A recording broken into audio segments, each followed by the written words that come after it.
चंद्र ग्रहण और सूर्य ग्रहण कैसे लगते हैं। चंद्र ग्रहण और सूर्य ग्रहण के बारे में लोगों के मन में बहुत सारे धार्मिक अंधविश्वास, गलत धारणाएं बनी हुई है।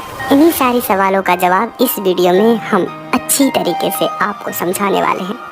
इस वीडियो को पूरा देखने के बाद आपके मन में यह सवाल अब कभी नहीं आएगा। तो चलिए अब हम आपको समझाते हैं। तो चलिए अब आपको यह भी समझा देते हैं कि सूर्य ग्रहण और चंद्र ग्रहण कैसे लगते हैं।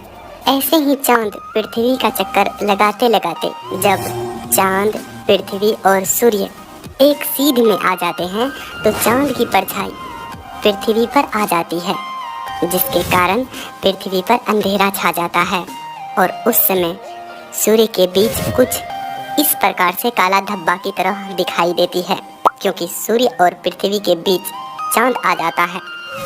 इसे ही हम सूर्य ग्रहण कहते हैं। और ऐसे ही चांद पृथ्वी का चक्कर लगाते लगाते जब कभी चांद, पृथ्वी और सूर्य एक सीध में आ जाते हैं और चांद और सूर्य के बीच पृथ्वी आ जाती है तो पृथ्वी की परछाई चांद पर पड़ने लगती है, जिसके कारण थोड़ी देर के लिए चांद लाल दिखाई देती है और उसके बाद चांद छिप जाती है और इसे ही हम चंद्र ग्रहण कहते हैं। सूर्य, चांद और पृथ्वी एक सीध में कभी कभी साल के किसी खास मौके पर ही होती है, क्योंकि चांद का ऑर्बिट सूर्य के सीध से थोड़ी झुकी हुई है।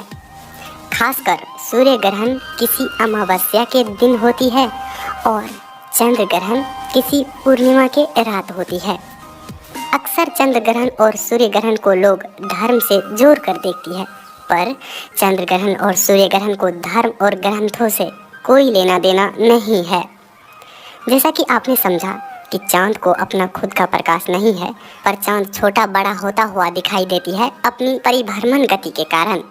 और चांद परिभ्रमण करते करते जब कभी अमावस्या के दिन चांद सूर्य और पृथ्वी के बीच आ जाती है तो उसे हम सूर्य ग्रहण कहते हैं। और जब कभी पूर्णिमा की रात पृथ्वी चांद और सूर्य के बीच आ जाती है तो उसे हम चंद्र ग्रहण कहते हैं।